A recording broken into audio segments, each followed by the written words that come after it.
Hola chicos, ¿cómo están? Soy la profe Silvia Olmos y les doy la bienvenida a esta nueva clase. Hoy veremos los huesos del miembro inferior.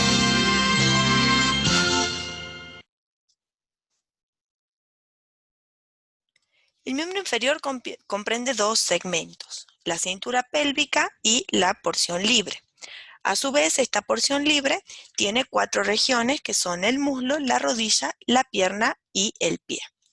Veamos primero la cintura pélvica. Esta está formada por los huesos de la cadera que se llaman huesos coxales o huesos pélvicos. Ambos huesos coxales se van a unir en la parte de adelante por una articulación que se llama sínfisis del pubis. Por detrás se van a unir con el hueso sacro en la articulación sacroilíaca. El anillo completo, comprendido por los huesos coxales, la sínfisis del pubis y el sacro, van a formar una estructura que se llama pelvis ósea. Funcionalmente, la pelvis ósea lo que hace es proveer un sostén estable a la columna vertebral y a los órganos abdominales inferiores, y además conecta los huesos de los miembros inferiores con el esqueleto axial. En un recién nacido vamos a poder diferenciar tres huesos que están separados por cartílagos, que son el ilion, el pubis y el isquion, que a los 23 años se van a fusionar y ahí es donde vamos a encontrar el único hueso coxal. Ahora, anatómicamente lo que vamos a hacer es verlos por separado. Empecemos con el ilion, que es el hueso más grande de los tres componentes de este hueso coxal, y está compuesto por un ala superior y un cuerpo inferior. El cuerpo es uno de los tres componentes del acetábulo, que es el lugar donde se va a insertar la cabeza del fémur. Vamos a encontrar una cresta ilíaca, que es el borde superior y terminal, y por delante esta cresta ilíaca va a terminar en la espina ilíaca anterior superior. Por debajo de esta vamos a encontrar la espina ilíaca anterior inferior. En el plano posterior, la cresta ilíaca va a terminar en la espina ilíaca posterior superior y por debajo vamos a encontrar a la espina ilíaca posterior inferior. Las cuatro espinas lo que hacen es ser puntos de inserción para los tendones de los músculos del tronco, la cadera y los muslos. A través de la escotadura ilíaca mayor va a transcurrir el nervio más largo del cuerpo, que es el nervio ciático. Y en las líneas glúteas se van a insertar los músculos glúteos. Ya en la superficie medial vamos a encontrar la fosa ilíaca, que es donde se inserta el tendón del músculo ilíaco, y por detrás vamos a encontrar la tuberosidad ilíaca, donde se va a fijar el ligamento sacroilíaco. La carilla auricular es lo que se va a articular con el sacro para formar la articulación sacroilíaca. La línea arcuata anterior es una cresta que se proyecta en dirección anteroinferior desde la carilla auricular. Pasando ya al segundo hueso, es decir, al isquio, vamos a decir que este forma la porción posterior-inferior del hueso coxal y está formado por un cuerpo superior y una rama inferior. Esta rama se va a fusionar con el pubis. Podemos observar una espina ciática prominente, una escotadura ciática menor y una tuberosidad isquiática rugosa y gruesa que se localiza por debajo de la piel y es lo que nos duele cuando pasamos mucho tiempo sentados sobre una superficie dura. Junto con el pubis, la rama va a formar el foramen obturador que está cerrado casi por completo por la membrana obturatriz, que es una membrana fibrosa. El último hueso es el pubis, que es la parte anteroinferior del hueso coxal. Está formada por una rama superior, una rama inferior y un cuerpo cuyo borde anterosuperior constituye la cresta del pubis, que tiene una espina púbica en su extremo lateral. Esta espina es el comienzo de la cresta pectínea que se va a fusionar con la línea arcuata del ilio. La sínfisis del pubis es la articulación entre los dos pubis de los huesos de la cadera y consiste en un disco de fibrocartílago. La pelvis está dividida en una porción superior y otra porción inferior por un límite que se denomina el estrecho superior de la pelvis. Este se puede trazar siguiendo lo que serían todos los reparos anatómicos de los huesos de la cadera. La porción que se encuentra por encima de este estrecho superior es lo que se denomina la pelvis mayor y está limitada por las vértebras lumbares en el plano posterior, la porción superior de los coxales y los planos laterales y la pared abdominal en el plano anterior.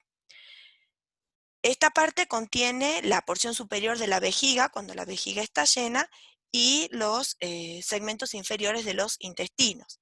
Y además en las mujeres va a contener el útero, los ovarios y las trompas uterinas.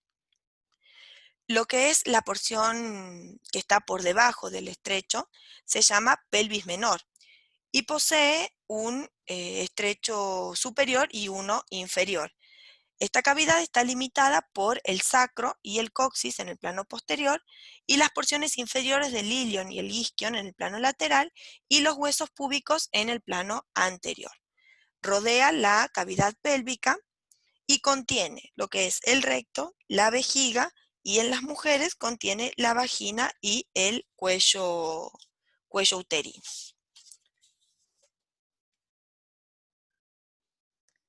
Por lo general, los huesos de los varones son mucho más grandes y más pesados que los huesos de las mujeres y presentan reparos superficiales más grandes.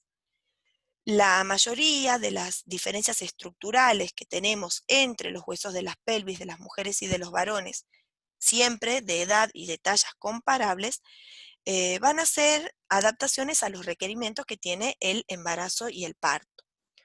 La pelvis femenina es más ancha y menos profunda que la pelvis masculina. Por lo tanto, vamos a tener más espacio en la pelvis menor de las mujeres, especialmente en el estrecho superior e inferior, para permitir el pasaje de la cabeza del feto durante el parto. Si nos fijamos con atención, el arco del pubis es mayor en las mujeres, mayor a 90 grados, y menor a 90 grados en los varones. En cuanto a lo que es la porción libre de cada miembro, vamos a ver que tiene un total de 30 huesos, al igual que el miembro superior, y estos están distribuidos en 4 localizaciones. En el muslo tenemos un único hueso que es el fémur. Después, específicamente en la rodilla, hay un hueso que es la rótula, pero la articulación de la rodilla se forma por otros huesos que ya lo vamos a ver. En lo que es la pierna tenemos 2 huesos que son la tibia y el peroné. Y en el pie vamos a encontrar 7 huesos tarsianos, 5 huesos metatarsianos y las 14 falanges. Si prestamos atención, los huesos del miembro inferior es la misma cantidad que los huesos del miembro superior. Pero la diferencia está en que en el miembro inferior tenemos a la rótula en la articulación de la rodilla que no tiene un equivalente en la articulación del codo, pero en lo que es el tarso tenemos 7 huesos, mientras que en el carpo tenemos 8 huesos. Veamos entonces, empecemos con la zona del muslo, o sea, vamos a ver el hueso del fémur. Este es el hueso más largo y más pesado y fuerte que tenemos en el cuerpo. El cuerpo del fémur presenta una angulación medial que es mucho más definida, más marcada en las mujeres. El extremo proximal consiste en una cabeza redondeada que se articula con el acetábulo del hueso coxal para formar la articulación de la cadera, también llamada articulación coxofemoral.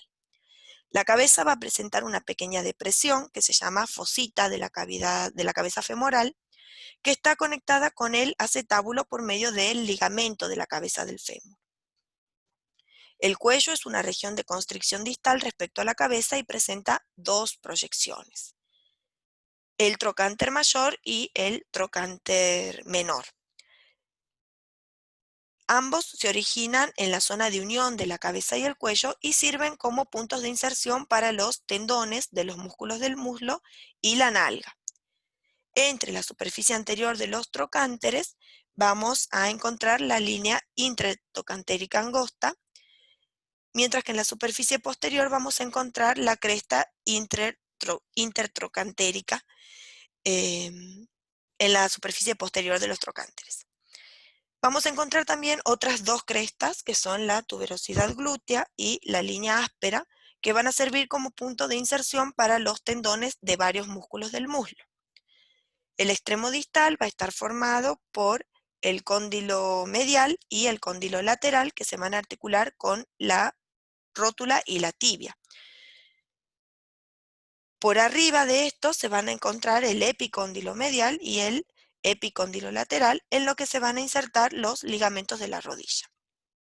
Entre los dos cóndilos vamos a encontrar la fosa intercondilia en la superficie posterior. La carilla rotuliana se va a localizar entre los cóndilos en la superficie anterior. Y después tenemos también el tubérculo del aductor, que es una proyección rugosa donde se inserta el músculo aductor mayor. El siguiente hueso es la rótula, que es un hueso pequeño, triangular, localizado por delante de la articulación de la rodilla. Es un hueso sesamoideo en cuyo extremo posterior se desarrolla el tendón del músculo cuádriceps femoral. Esta porción es lo que vamos a conocer como base, y el extremo distal, que es más angosto, se denomina vértice. En la superficie posterior vamos a encontrar las dos carillas articulares, una para cada cóndilo del fémur. El ligamento rotuliano la va a fijar a la tuberosidad tibial. Este hueso lo que hace es aumentar la acción de palanca del tendón del cuádriceps femoral y mantiene la posición cuando la rodilla está flexionada, además de proteger la articulación de la rodilla. En cuanto a lo que es la tibia, es el hueso más grande de la pierna. Está dispuesto en un sentido medial y se articula en su extremo proximal con el fémur y el peroné. Y en el extremo distal se va a articular con el peroné y el hueso astrágalo del tobillo. Se va a unir al peroné por una membrana interósea, igual que veíamos entre el cúbito y el radio. El extremo proximal se expande en un cóndilo lateral y un cóndilo medial. La superficie inferior del cóndilo lateral se va a articular con el fémur para formar la articulación tibiofemoral o rodilla. La superficie inferior del cóndilo lateral se va a articular con la cabeza del peroné. Los cóndilos están separados por una proyección que se llama eminencia intercondilia. La tuberosidad tibial se encuentra en la superficie anterior y es el punto de inserción para el ligamento rotuliano. Abajo se encuentra un relieve agudo que puede palparse por debajo de la piel, conocido como cresta anterior o espinilla, que es lo que nos duele mucho cuando nos golpeamos ese sector de la pierna. La superficie medial del extremo distal forma el maléolo medial o martillo, que es la porción que sobresale en la parte medial del tobillo, que se articula con el hueso astrágalo. Vamos a encontrar también la escotadura peronea, que se articula con el extremo distal del peroné. El otro hueso de la pierna es el peroné, que es paralelo y lateral a la tibia, pero considerablemente mucho más pequeño. No se articula con el fémur, pero su función es ayudar a estabilizar toda la articulación del tobillo. También presenta una cabeza en su extremo proximal que se articula con la superficie inferior del cóndilo lateral de la tibia, y en el extremo distal se parece a una punta de flecha y tiene una proyección que se llama maléolo lateral, que se articula con el hueso astrágalo del tobillo y es la porción que sobresale justamente en el tobillo. En lo que es la región del pie, vamos a encontrar el tarso o tobillo, que es la región proximal del pie. Está formada por 7 huesos tarsianos, que son el astrágalo, el calcáneo, que es el talón, el hueso más grande y fuerte de todo el tarso. Y en la parte anterior vamos a encontrar el hueso navicular y los 3 huesos cuneiformes, además del hueso cuboides. Los huesos cuneiformes son el lateral o tercero, el intermedio o segundo y el medial o primero. Las articulaciones entre los huesos del tarso se llaman articulaciones intertarsianas. el único hueso del tarso que se articula con la tibia y el peroné es el hueso astrágalo. Esto va a formar la articulación talocrural o tobillo. Durante la marcha, el hueso astrágalo va a transmitir alrededor de la mitad del peso del cuerpo al hueso calcáneo, es decir que este hueso va a ayudar a estabilizar justamente el cuerpo durante la marcha. La otra región es la región del metatarso, que es la región intermedia del pie, y está formada por los 5 huesos metatarsianos que se enumeran del 1 al 5 desde el plano medial hacia el plano lateral.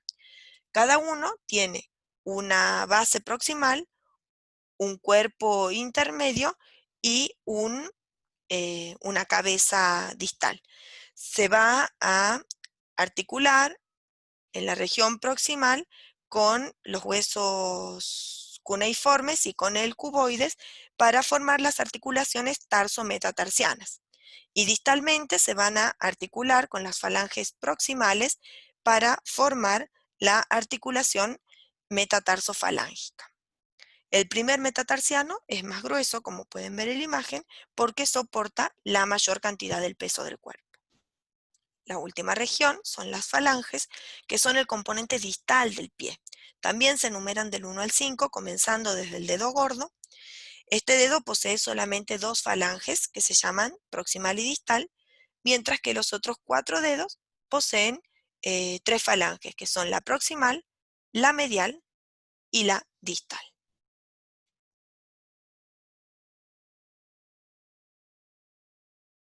Esto ha sido todo, espero que les haya gustado el video y los veo en la próxima clase.